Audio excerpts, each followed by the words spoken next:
बिस्मिल्लाहिर्रहमानिर्रहीम। अस्सलामुअलैकुम स्टूडेंट्स। हमारा लेक्चर नंबर 22 आज स्टार्ट हो रहा है। परहैप्स ये हमारा थर्ड लास्ट लेक्चर है और टॉपिक जो हमने करना है वो है आज का इलेक्ट्रॉनिक सिस्टम।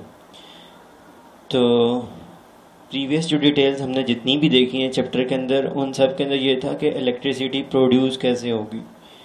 तो उसमें हमने डिफरेंट सोर्सेज की बात की, उनके इश्यूज डिस्कस किए, उनके मैकेनिज़्म किस वे में वो इलेक्ट्रिसिटी जनरेट करते हैं, सारी चीज़ें हमने डिटेल के साथ देखी। तो जिनमें मेन जो सोर्सेज थे वो आपके जनरेटर से रिलेटेड थे, क्योंकि चैप्टर के अंदर हमने ओवरऑल जो मेन डिस्कशन की है वो थी आपकी इलेक्ट्रोमैग्नेटिज़्म की, कि मैग्नेटिज़्म को इस्तेमाल करते हुए इलेक्ट्रिसिटी किस तरीके से जनरेट होती है। तो उसके बारे में हमने बात की थी कि वो जनरेटर के अंदर प्रोड्यूस होती है इस तरह की इलेक्ट्रिसिटी, और उसके अंदर ये होता है कि एक स्टेटर कॉइल होती है और एक रोटर होता है जो कि मैग्नेट होता है। तो जो रोटर होता है वो इनसाइड द स्टेटर कॉइल जो है वो रोटेट करता है, जिसकी वजह से मैग्नेटिक फील्ड जो उसमें से लिंक होती है स्टेटर के अंदर से, तो फिर स्टेटर के अंदर में वोल्टेज आता है, करंट आता है, और फिर हम उस इलेक्ट्रिकल सोर्स के ज़रिए से बहुत सारी जगहों पर इलेक्ट्रिसिटी हासिल करते हैं। मतलब ये कि जनरेटर को हम फिर बहुत डिफरेंट तरीक़ों से इस्तेमाल कर सकते हैं। वो ये कि आपने अगर रोटर को रोटेट करना है तो उसके लिए आप ये भी कर सकते हैं कि आप वाटर यूज़ करें, उस रनिंग वाटर को यूज़ करें। उसके लिए आप ये भी कर सकते हैं कि विंड को यूज़ करें। उसके लिए आप ये भी कर सकते हैं कि लेट्स सपोज कोल को यूज़ करके स्टीम क्रिएट करें, और स्टीम के थ्रू जो है वो फिर आप रोटर को रोटेट करवा सकते हैं। तो मुख्तलिफ टेक्निक्स हैं कि आपने किसी न किसी तरीके से रोटर को रोटेट कराना है, और रोटर इनसाइड तक जब स्टेटर रोटेट करता है तो स्टेटर कॉइल के अंदर इलेक्ट्रिसिटी प्रोड्यूस हो जाती है। अब इलेक्ट्रिसिटी प्रोड्यूस करने की तो वेज हमने डिफरेंट जो थे वो देख लिए। अब इसको आगे चल के हमने जो इलेक्ट्रिसिटी का जो मेन एडवांटेज है वो जो हमने हासिल करना है वो ये कि इलेक्ट्रिसिटी आपको बताया था बजाते खुद हमें कोई फ़ायदा नहीं देती, उल्टा नुकसान दे सकती है कि हमारी डेथ इवन हो सकती है अगर इलेक्ट्रिसिटी को हम डायरेक्ट जो है वो अपनी बॉडी के साथ इन टच करते हैं, तो उसमें हमारी जो है वो लाइफ का रिस्क बन रहा होता। तो लेकिन ये कि फिर हम क्यों क्रिएट करते हैं, उसकी आपको रीज़न बताई थी कि हमें इंसान की जो डेली लाइफ होती है उसके अंदर उसको बहुत सारी एनर्जीज़ की, डिफरेंट फॉर्म्स ऑफ एनर्जी की ज़रूरत होती है। कुछ फॉर्म्स ऑफ एनर्जी ऐसी होती हैं जो उसको नेचुरल तरीके से प्रोवाइड हो जाती हैं, लेकिन बहुत सारी ऐसी होती हैं जो उसको नेचुरल तरीके से प्रोवाइड नहीं होती। तो अब वो जो उसको नेचुरल तरीके से प्रोवाइड नहीं होती, तो जिस तरह से एग्जांपल दी थी कि दिन के टाइम पे सनलाइट है, रात के टाइम पे सनलाइट नहीं है। दिन आपने अगर किसी एक रूम के अंदर जो है ना कुछ लोगों तक अपनी आवाज़ पहुंचानी है तो आप पहुंचा लेंगे, लेकिन एक बहुत बड़ी गैदरिंग है तो वहाँ तक आपकी आवाज़ नहीं पहुंची, तो फिर आपको एक्स्ट्रा साउंड एनर्जी की ज़रूरत पड़ती है। तो इस तरह से सर्दियाँ हों तो दिन के टाइम पर आप सनलाइट इस्तेमाल करते हैं अपनी बॉडी को हीट अप करें, लेकिन रात के टाइम सनलाइट नहीं होती तो आपको फिर हीट एनर्जी की ज़रूरत पड़ती है। तो बहुत सारी फॉर्म्स ऑफ एनर्जी इस तरह की होती हैं कि जो आपको नेचुरल तरीके से किसी स्पेसिफिक सर्कमस्टांसेस के अंदर प्रोवाइड नहीं होती। तो जब वो प्रोवाइड नहीं होती तो फिर उसके लिए आपको क्या करना पड़ता है कि एक आसान तरीका ये है कि इलेक्ट्रिकल एनर्जी को आप बहुत ईजीली दूसरी फॉर्म्स ऑफ एनर्जी में कन्वर्ट कर सकते हैं। इसलिए फिर हमें इलेक्ट्रिकल एनर्जी को प्रोड्यूस करना होता है ताकि हम उसको जो दूसरी फॉर्म्स ऑफ एनर्जी है जिनकी हमें ज़रूरत है हम उसमें उनको कन्वर्ट कर सकें। तो इसलिए इलेक्ट्रिसिटी प्रोड्यूस हो जाए तो हम कर लेते हैं। अब उसको जो डिफरेंट फॉर्म्स ऑफ एनर्जीज़ के अंदर हमने उसको कन्वर्ट करना है, उसका तरीक़ाकार क्या है, उसके लिए हमें लाजिम बात है कोई डिवाइस ऐसी चाहिए होगी जो इलेक्ट्रिकल एनर्जी को किसी और फॉर्म ऑफ एनर्जी में कन्वर्ट करे। तो वो डेली लाइफ में जिन चीज़ों से हम डील कर रहे होते हैं उसके अंदर बहुत सारी फिर इलेक्ट्रिकल अप्लायंसेज होती हैं। कुछ तो इस तरह की होती हैं जो हाई वोल्टेज पर ड्राइव हो रही होती हैं, चल रही होती हैं, और कुछ ऐसी होती हैं जिनको हाई वोल्टेज की ज़रूरत नहीं होती, वो लो वोल्टेज के ऊपर चल रही होती हैं। जो हाई वोल्टेज पर चलती हैं फॉर एग्जांपल वो क्या है, आपके कमरे का फ़ैन, लेट सपोज आपके घर की इलेक्ट्रिकल मोटर जिससे आप पानी जो है वो पुल अप कर रहे होते हैं बोरिंग वगैरह से या कुएं वगैरह से। इसके अलावा आपके पास जूसर मशीन है, फिर उसके अलावा जितनी भी इस तरह की ड्रिल मशीन जो हैवी अप्लायंसेस में इस तरह की चीज़ें बहुत सारी आपके घर में यूज़ हो रही होती हैं। तो जबकि बहुत सारी ऐसी भी चीज़ें हम डेली लाइफ में यूज़ करते हैं जिनको इतने वोल्टेज की जरूरत नहीं होती, बल्कि वो लो वोल्टेज पर चलती हैं। हाई वोल्टेज अगर आप उनको देंगे तो वो जो है वो बर्न आउट हो जाएंगी, वो जो है वो फिर वर्किंग के काबिल नहीं रहेंगी। तो वो कौन सी हैं? लेट्स सपोज आपका मोबाइल फ़ोन है, जस्ट 5 वोल्ट पर चलता है। जो हैवी अप्लाइंसेज आपको बताइए पहले, वो नॉर्मली 220 वोल्ट के ऊपर या कम से कम एटलीस्ट 110 वोल्ट के ऊपर चल रही होती हैं। तो जो आपकी ये वाली अप्लाइंसेज होती हैं, जिस तरह से मोबाइल फ़ोन हो गया, लैपटॉप हो गया, कंप्यूटर हो गया, इस तरह की जो अप्लाइंसेज, जो डिजिटल डिवाइसेस होती हैं आपकी, ये नॉर्मली 5 वोल्ट के ऊपर रन आउट हो रही होती हैं। तो सिंपल सा फिर एक रूल बन जाता है कि वो अप्लाइंसेज या वो डिवाइसेस जो लो वोल्टेज के ऊपर चल रही होती हैं वो नॉर्मली इलेक्ट्रॉनिक सिस्टम के अंदर आती हैं, जबकि बाकी जो है वो फिर इलेक्ट्रिकल सिस्टम्स होते हैं जिनके अंदर आपके पास एग्जांपल दी कि फ़ैन हो जाए या इस तरह से कि इलेक्ट्रिकल मोटर्स हो जाती हैं। ठीक है, ये सब बड़ी जो अप्लाइंसेज हैं वो फिर इलेक्ट्रिकल सिस्टम में आ जाती हैं। अब इलेक्ट्रॉनिक सिस्टम जो है वो हमारे लिए ज़्यादातर वाइडली हम यूज़ कर रहे होते हैं डेली लाइफ के अंदर। तो अब हमने इसको देखना है डिटेल के साथ कि इलेक्ट्रॉनिक्स जो है वो क्यों हमारी डेली लाइफ, इलेक्ट्रॉनिक्स पहली बात है क्या। पहले तो हमने इसको अंडरस्टैंड करना है कि ठीक है वो अप्लाइंसेज होती हैं उसके अंदर जो लो वोल्टेज पे चलती हैं, लेकिन खुद इलेक्ट्रॉनिक क्या चीज़ है, किस चीज़ को एक्सप्लेन कर रही होती है इलेक्ट्रॉनिक्स, और फिर इसके क्या यूजेस हैं और वो सारी इसकी डिटेल्स हैं, वो आज हमने मेनली देखनी है। तो ये आपको जैसे एक बैकग्राउंड दिया था ताकि आज का टॉपिक आपको थोड़ा सा क्लियर हो सके कि हम क्या कर रहे हैं। इलेक्ट्रॉनिक सिस्टम में we are living in an electronic age. हर तरफ आपको डेली लाइफ के अंदर घर से निकलते हैं, आपको जो है वो लेट्स सपोज पेट्रोल पंप पे जाते हैं, वहाँ पर आपको डिजिट्स नज़र आ रहे होते हैं। सीएनजी स्टेशन पे जाते हैं, डिजिट्स नज़र आ रहे होते हैं। आप किसी शॉपिंग मॉल में जाते हैं, वहाँ पर जो है वो जो कैलकुलेशन हो रही होती है कि आपकी जो डेटाबेस वो बना रहे होते हैं कि आपने कितने क्या चीज़ परचेज़ की, कितने की परचेज़ की, सब का सब जो है वो डिजिटल सिस्टम होता है आपका। फिर इसके अलावा जो है वो आपके जो पहले एग्जांपल दे चुका हूँ, मोबाइल फ़ोन, लैपटॉप, इस तरह की एसेसरी जितनी है, टैब वगैरह, ये सब इलेक्ट्रॉनिक सिस्टम के अंदर आती हैं। तो फिर डिजिटल क्लॉक्स हो जाए, बहुत सारी इस तरह की डिवाइसेस हैं जो कि जिनको हमें डेली लाइफ में यूज़ करना पड़ता है। तो बुक वाले ने भी एग्जांपल दी हैं, radio, television, computer, amplifier, hi fi sound system, world wide communication system. फिर ये सारा जो आपका मोबाइल फ़ोन का जो सिस्टम है बैकग्राउंड के ऊपर ये नेटवर्क यूज़ हो रहे होते हैं, जैज़, मोबिलिंग, ये यू फोन वगैरह सब कुछ। तो बैक एंड के ऊपर ये सारे का सारा सिस्टम जो है डिजिटल डिवाइसेस जो हैं वो उनकी रन आउट हो रही होती हैं। Mobile phone, artificial satellites are common electronic system. ये सारे के सारे इलेक्ट्रॉनिक सिस्टम को की एग्जांपल्स आती हैं ये वाली। They use electricity to perform their function. अगर आप पीछे से इलेक्ट्रिसिटी प्रोड्यूस नहीं करेंगे तो ये इन्होंने अपना फंक्शन भी परफॉर्म नहीं करना। पीछे इलेक्ट्रिकल इनपुट होगी तो आपको किसी और फॉर्म ऑफ एनर्जी जो है वो प्रोवाइड हो सकती है ना। अगर आप इलेक्ट्रिसिटी प्रोवाइड नहीं करेंगे तो अच्छे से अच्छा इलेक्ट्रिकल सिस्टम कोई वर्कआउट नहीं कर सकता। They use electricity to perform their function like processing input data and obtaining, altering, transmitting और storing information. इलेक्ट्रॉनिक सिस्टम की एग्जांपल्स के बारे में बात हो रही है। They use electricity to perform their function. उनको फंक्शंस अपने परफॉर्म करने के लिए जो भी उन्होंने फंक्शन परफॉर्म करना है, लेट्स सपोज पेट्रोल पंप के ऊपर आपने कितने लीटर पेट्रोल डलवाया तो वहाँ पर डिजिट डिस्प्ले हो रहा होता है। तो उस डिजिट को डिस्प्ले करने के लिए उस सिस्टम को इलेक्ट्रिसिटी की ज़रूरत पड़ती है। Like processing input data. फिर उसके बाद जो है वो क्या करते हैं, एक इनपुट डाटा जो है वो अटेन करते हैं। वो सिस्टम, कोई भी सिस्टम हो तो उसको एक इनपुट डाटा लेना पड़ता है, फिर उसके ऊपर वो प्रोसेस करता है। कोई उसके अंदर अल्ट्रेशन करनी है वो अल्ट्रेशन करता है, फिर उसको किसी जगह पे स्टोर करना हो स्टोर करता है, किसी जगह पे ट्रांसमिट करना हो ट्रांसमिट करता है। तो नॉर्मली ट्रांसमिट कहाँ पर करता है, आउटपुट डिवाइसेस के ऊपर, या आउटपुट सिस्टम्स जो हैं वो उसको डाटा को फिर दिखाते हैं। तो इस तरह से कोई भी इलेक्ट्रॉनिक सिस्टम है तो उसके अंदर इस तरह की वर्किंग हो रही होती है कि वो एक इनपुट डाटा लेता है और ऑब्टेन करता है, उसको अल्टर करता है, उसको स्टोर करता है और फिर उसको ट्रांसमिट भी करता है, अदर डिवाइसेस के ऊपर ट्रांसमिट करना हो या जो है वो सिर्फ जस्ट आउटपुट दिखाना हो तो वो बहरहाल ट्रांसमिट कर देता है।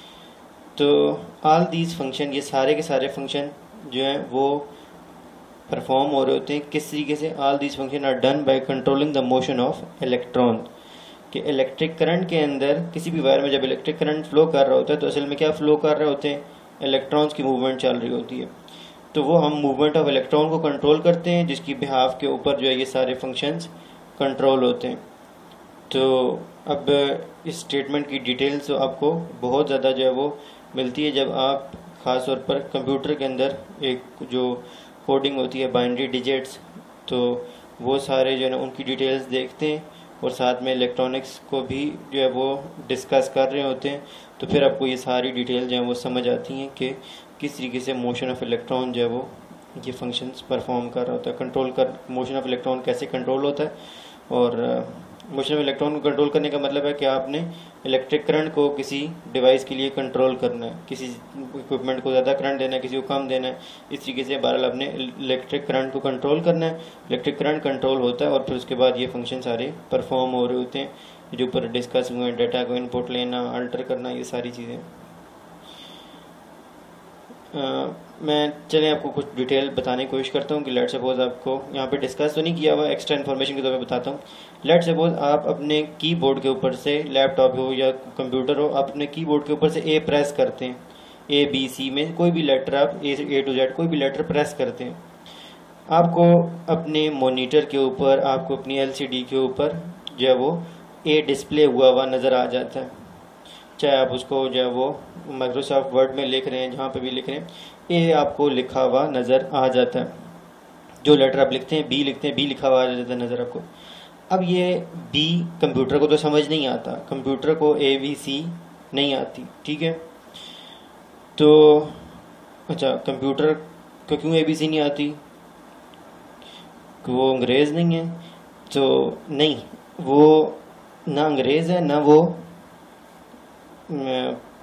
पाकिस्तानी है, ना वो हिंदुस्तानी है, ना वो पठान है, ना वो जो है वो बलूचिस्तान वाला, ना वो कुछ जो है ना कश्मीर वाला, ना पंजाब वाला। तो वो जिसके पास भी होता है ना वो एक ही तरह से काम करता है, वो ये नहीं देखता कि ये पठान चला रहा है, कौन चला रहा है। बहरहाल तो अब क्या होता है, कंप्यूटर के अंदर या लैपटॉप के अंदर जो वर्किंग हो रही है वो जस्ट इलेक्ट्रिक करंट आपने उसको इनपुट के तौर पर दिया हुआ है, उसने इलेक्ट्रिक करंट को ही उसके अंदर चेंजेस आती हैं, उन चेंजेस के बिहाफ पर उसमें एक कोड जनरेट होता है और उस कोड से वो काम करता है। किस तरह से कि आपके जो कीबोर्ड है उसके साथ लाजमत एक वायर अटैच हुई हुई होती है जो आपकी सीपीयू के साथ कनेक्टेड होती है। उस वायर को अगर आप ऊपर से उसको जो ब्लैक कलर की कोटिंग होती है उसको उतारें, बीच में आपको चार डिफरेंट कलर की तारें नज़र आएंगी। अब उसमें दो तारें इस तरह की होती हैं, इनमें एक में से करंट आ रहा होता है, दूसरे में उतना ही करंट फिर जा रहा होता है नॉर्मल सिचुएशन के अंदर। लेकिन जैसे ही आप जो है वो क्या करते हैं कि कोई लेटर प्रेस करते हैं तो क्या होता है कि वो जो करंट उसमें से होकर आ रहा था, कीबोर्ड सीपीयू से आ रहा था और कीबोर्ड में से होकर जा रहा था। अब जैसे ही आपने लेटर प्रेस किया तो वहाँ पर उस करंट वो जो आ रहा था और फिर जा रहा था उस करंट के अंदर चेंजेस आएंगी। तो अब वो चेंज हुआ हुआ करंट जो है वो किसके पास जाएगा? सीपीयू के पास। अब ये जो चेंज हुआ हुआ करंट है इसके अंदर ये पहले बिल्कुल एक लेवल के ऊपर करंट चल रहा था, उसमें कोई अल्ट्रेशन नहीं थी, कोई वेरिएशन उसमें करंट में नहीं आ रही थी। अब जब हमने कोई लेटर प्रेस किया उसमें वेरिएशन आई। अब ये जो करंट के अंदर वेरिएशन है ये बी लेटर के लिए करंट की वेरिएशन और तरह की होगी, सी लेटर के लिए और तरह की वेरिएशन होगी करंट की, डी के लिए और तरह की होगी, एफ के लिए और तरह की होगी। हर लेटर के लिए अपनी एक स्पेसिफिक करंट की वेरिएशन होगी। अब उस करंट की वेरिएशन के लिहाज से कंप्यूटर को एक कोड मिल जाता है 1001, इस फॉर्म में कोई उसको कोड मिल जाता है। 1 का मतलब होता है करंट आया, 0 का मतलब करंट नहीं आया। तो वो उस तरह से जो अल्ट्रेशन आती है उसमें उसका एक करंट की अल्ट्रेशन का एक स्पेसिफिक कोड बन जाता है। वो कोड जाता है सीपीयू को, सीपीयू को पता चल जाता है कि हाँ जी इस तरह का बटन एक प्रेस हुआ है। अच्छा, तो अभी भी उसको ये नहीं पता कि ए क्या है। अभी जो उसके पास कोड गया है, अब उसके पास एक वाइट कलर की ब्लैंक शीट है सामने, जिस तरह से आपके पास ग्राफ पेपर होता है। अब उस ग्राफ पेपर के ऊपर आपने मुख्तलिफ़ किस्म के डॉट्स लगाने, तो इसी तरीके से CPU भी मुख्तलिफ पॉइंट्स के ऊपर, लोकेशंस के ऊपर वो डॉट लगाता है, और वो डॉट सारे के सारे एकदम से फिर कंबाइन हो जाते हैं और आपको क्या लिखा हुआ नज़र आ जाता है, A। अदरवाइज उसने ABC कोई नहीं लिखी। तो मतलब जो उसकी बेसिक है कंप्यूटर, लैपटॉप, इस तरह के जितने भी सिस्टम हैं, तो उनकी बेसिक के अंदर आपके पास जो है वो यही है कि वो डायरेक्टली ABC को अंडरस्टैंड नहीं करते। वो करंट की वेरिएशन के लिहाज से जिनको कोड मिलता है, उस कोड के लिहाज से वो जो भी ग्राफ बनाना होता है वो लोकेट कर देते हैं, और उस लोकेशन के लिहाज से आपके पास आपको A नज़र आता है, आपको B नज़र आता है और C नज़र आता है। उसको इससे गर्ज नहीं है कि आपको क्या नज़र आ रहा है, उसने बस वो डॉट्स जोड़ देने और बना देने, और फिर उसके बाद आप अपनी वे में इंटरप्रेट करते रहते हैं।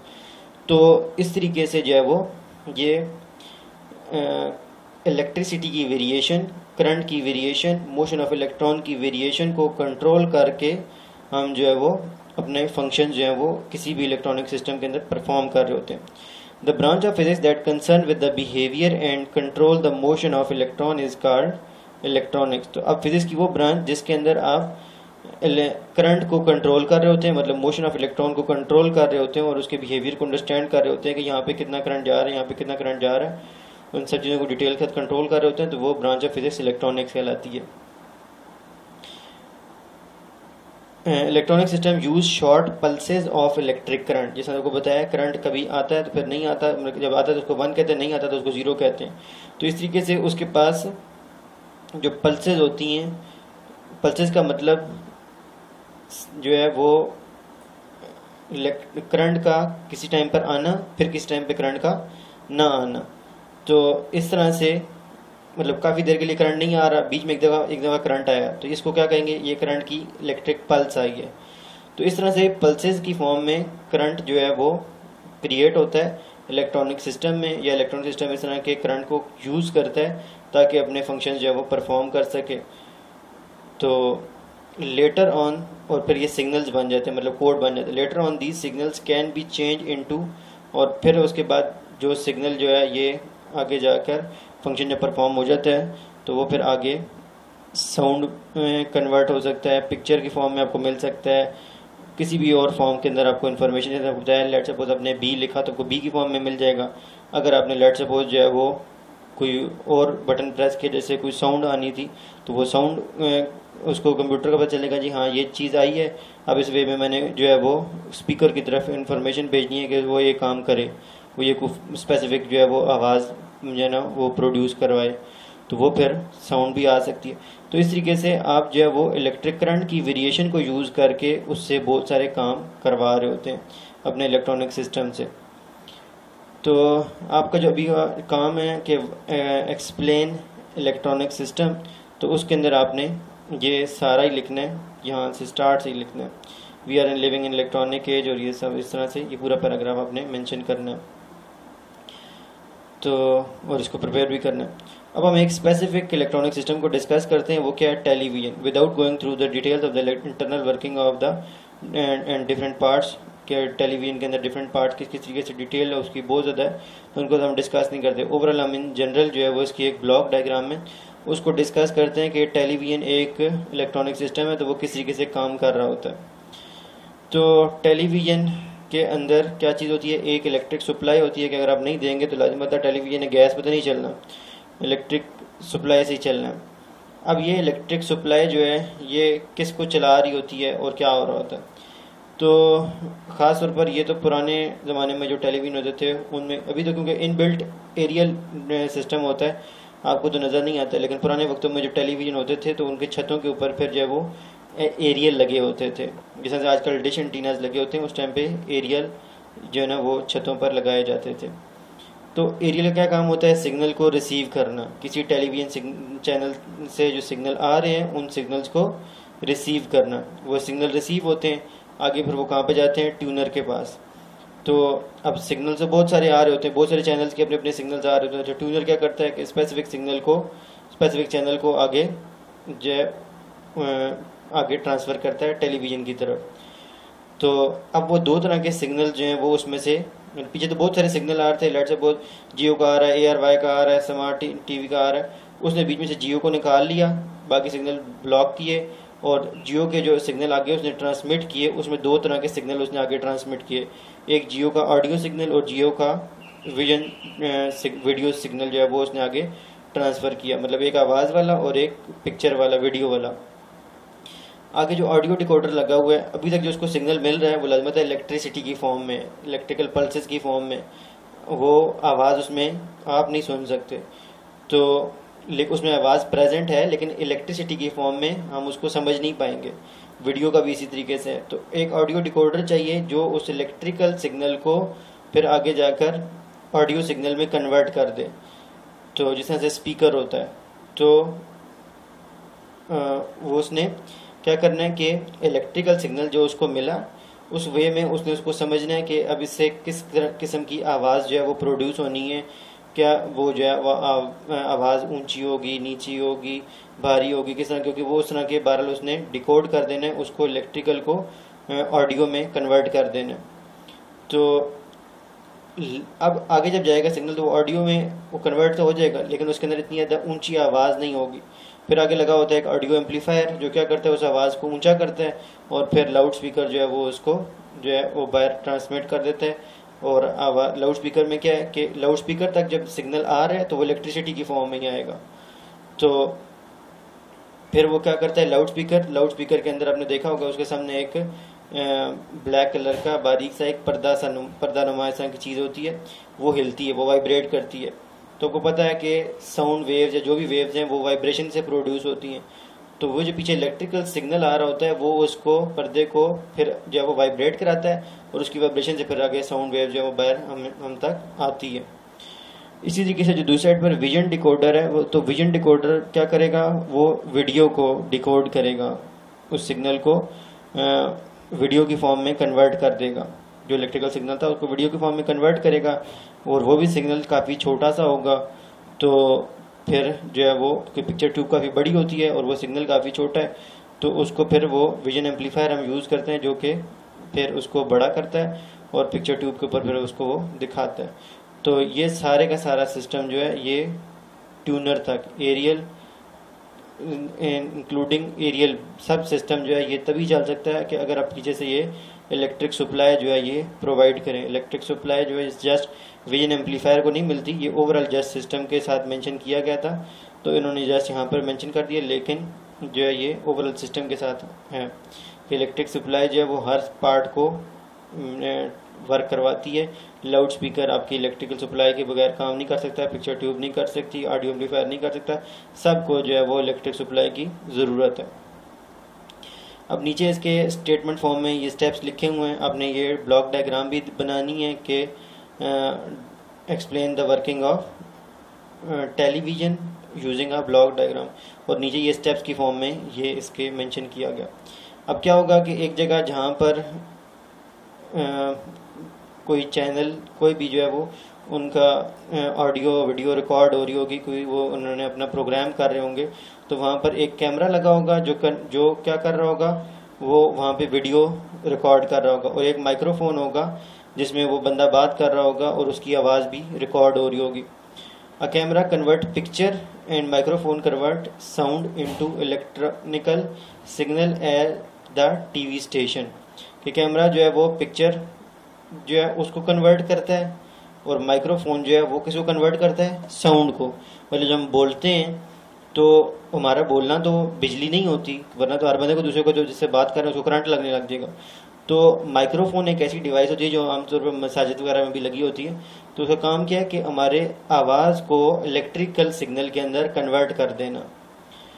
तो इसी तरीके से जो कैमरा है उसका काम क्या है कि जो हमारे बाहर जो भी चीज़ है उस कैमरा के बाहर चीज़ है उसकी पिक्चर को उस इलेक्ट्रिकल सिग्नल की फॉर्म में कन्वर्ट कर लेना। अब ये दोनों सिग्नल कन्वर्ट हो चुके हैं इलेक्ट्रिकल सिग्नल में, जो वहाँ पे टीवी चैनल पे बंदा बैठा हुआ है उसकी आवाज़ भी और उसकी वीडियो भी। पिक्चर का मतलब वीडियो ही होता है, मतलब वीडियो के अंदर काफ़ी सारी पिक्चर्स होती हैं जो दूसरे के साथ जल्दी जल्दी कंबाइन हो जाती हैं, तो हमें फिर समझ नहीं आती, हम उसको चलती हुई चीज़ समझ रहे होते हैं, वीडियो समझ रहे होते हैं, लेकिन असल में वीडियो कम्बिनेशन ऑफ पिक्चर्स ही होता है। फिर उसके बाद these signal are mixed with carrier waves and transmitted through transmitter antenna और केबल। अब ये जो सिग्नल्स होते हैं ये आपके पास जब ब्रॉडकास्ट होते हैं भेजे जाते हैं दूसरे किसी रिसीविंग एंड की तरफ, कि वो कोई एंटीना आगे लगा होगा, कोई डिश एंटीना लगा होगा, वो आगे से इन सिग्नल्स को रिसीव उसने करना है। तो ये सिग्नल जो हैं ये एज इट इज जब कन्वर्ट हो जाते हैं इलेक्ट्रिकल सिग्नल में, तो एज इट इज इनको उठा के आगे ट्रांसमिट नहीं किया जाता, इनको किसी और वेव के ऊपर, लेट सपोज वो लाइट हो सकती है, लेट सपोज वो कोई और वेव हो सकती है, उसके ऊपर इनको बिठा दिया जाता है इस इलेक्ट्रिकल सिग्नल को, और फिर वो सिग्नल जो नीचे जो सिग्नल मेन सिग्नल होता है उसको हम कहते हैं कैरियर वेव। वो लाइट हो सकती है, कोई और सिग्नल हो सकता है, उसके ऊपर हम अपने जो ऑडियो और वीडियो का सिग्नल है उसको बिठाते हैं, तो वो कैरियर वेव उस सिग्नल को फिर आगे लेकर चलता है। क्योंकि जो हमारे अपने जो टीवी स्टेशन के ऊपर जो ऑडियो और वीडियो का सिग्नल, इलेक्ट्रिकल सिग्नल बना है, उसमें इतनी सलाहियत नहीं है कि वो आगे किसी दूर जगह तक जा सके। हमें किसी कैरियर वेव को इस्तेमाल करना पड़ता है कि कैरियर वेव क्या करे, उस सिग्नल को कैरी करे, उठाए और फिर उसको दूसरी जगह तक लेकर जाए जहाँ पर उस बंदे ने रिसीव करना है। The signals are mixed with carrier waves, जो वहाँ पे टीवी स्टेशन पे इलेक्ट्रिकल सिग्नल बने थे ऑडियो और वीडियो के, उनको मिक्स किया जाता है कैरियर वेव से के साथ, और फिर ट्रांसमिट किया जाता है ट्रांसमीटर एंटीना के थ्रू या केबल के थ्रू। तो मतलब जो भेजते हैं टीवी स्टेशन वाले वो उनके पास भी एक एंटीना होता है, और जो घर के अंदर टीवी चला रहा है, जो रिसीव कर रहा है सिग्नल्स को, उसके पास भी एंटीना होता है। Signal are receive by TV in the form of weak alternating current. Alternating और डायरेक्ट करंट के बारे में पीछे डिस्कशन की थी। अल्टरनेटिंग करंट जो चेंज हो रहा होता है, जिसकी डायरेक्शन चेंज हो रही होती है। तो टीवी सिस्टम के अंदर जो है ये सिग्नल जो है वो एरियल वाली जगह पर आकर फिर रिसीव होते हैं, लेकिन वीक अल्टरनेटिंग करंट की फॉर्म में। These signals are amplified by the amplifier already installed in the TV. फिर जो है वो टीवी के अंदर जो एम्पलीफायर लगे होते हैं ऑडियो वीडियो के, वो इन सिग्नल्स को बढ़ाते हैं, बड़ा करते हैं, ताकि जो है वो हमारे लिए ये जो है काबिल मुशाहिदा भी हो सके और हम इनको सुन भी सकें। दी circuit inside the TV separate video and audio signals. तो पहले तो ये यहाँ पर तो मेंशन नहीं हुआ, पहले ये एम्पलीफाई होंगे, फिर उसके बाद ट्यूनर इनको ऑडियो और वीडियो के फॉर्म में अलग अलग करेगा, सेपरेट करेगा। और पॉइंट नंबर 6 के अंदर फिर क्या होगा कि video signal go to the picture tube. जो वीडियो सिग्नल होगा वो पिक्चर ट्यूब की तरफ चला जाएगा, जो ऑडियो सिग्नल होगा वो लाउड स्पीकर की तरफ चला जाएगा। Video signal go to the picture tube that display motion picture on the screen. Audio signal go to the speaker that convert them back into the sound. तो speaker उनको दोबारा electrical signal को वापस sound में convert कर देगा। पहले जो टीवी स्टेशन पे हुआ था वो क्या था, साउंड इलेक्ट्रिकल सिग्नल में कन्वर्ट हुए थे, जो हमने माइक्रोफोन इस्तेमाल किया था। अब वो सारी जगहों पर इलेक्ट्रिकल फॉर्म में ही था, लेकिन एंड पर आके लाउड स्पीकर ने दोबारा उस इलेक्ट्रिकल सिग्नल को साउंड में कन्वर्ट कर दिया। तो इस तरीके से जो वीडियो थी वो कैमरा ने कन्वर्ट की थी पिक्चर्स को इलेक्ट्रिकल सिग्नल की फॉर्म में, और पिक्चर ट्यूब ने क्या किया, दोबारा वीडियो को दोबारा से कन्वर्ट करके दिखा दिया। तो इस तरह से आप इसके ऊपर थोड़ा सा गौर करेंगे। मैं भी शायद चीज़ें थोड़ी सी जो ना रैपिडली बताई हूँ, लेकिन ये कि इसलिए ताकि आप बाकी जो डिटेल्स हैं उसकी थोड़ा सा उनके ऊपर गौर करें। अगर मैं बहुत ऐसा डिटेल समझाऊंगा तो आप शायद बोर भी हो जाएं और आप खुद इतनी एफर्ट ना करें। आप इनके ऊपर गौर करें कि यहाँ पर क्या चीज़ें हो रही हैं, तो फिर आपको ज़्यादा क्लियर समझ आ सकता है। तो फिर भी कोई पॉइंट हुआ ऐसा तो आप मार्क करके ले आइएगा, इंशाल्लाह डिस्कस कर लेंगे। अब इससे नेक्स्ट जो है basic component of electronic system, उसको हम नेक्स्ट लेक्चर में डिस्कस करेंगे। अभी तक आपने ये सब लिख के लाना है इलेक्ट्रॉनिक्स का, फिर उसके बाद ये ब्लॉक डायग्राम और पर टीवी के ऑपरेटिंग स्टेप्स जो हैं ये आपने लिख कर लाने। और अभी के लिए अल्लाह हाफ़िज़।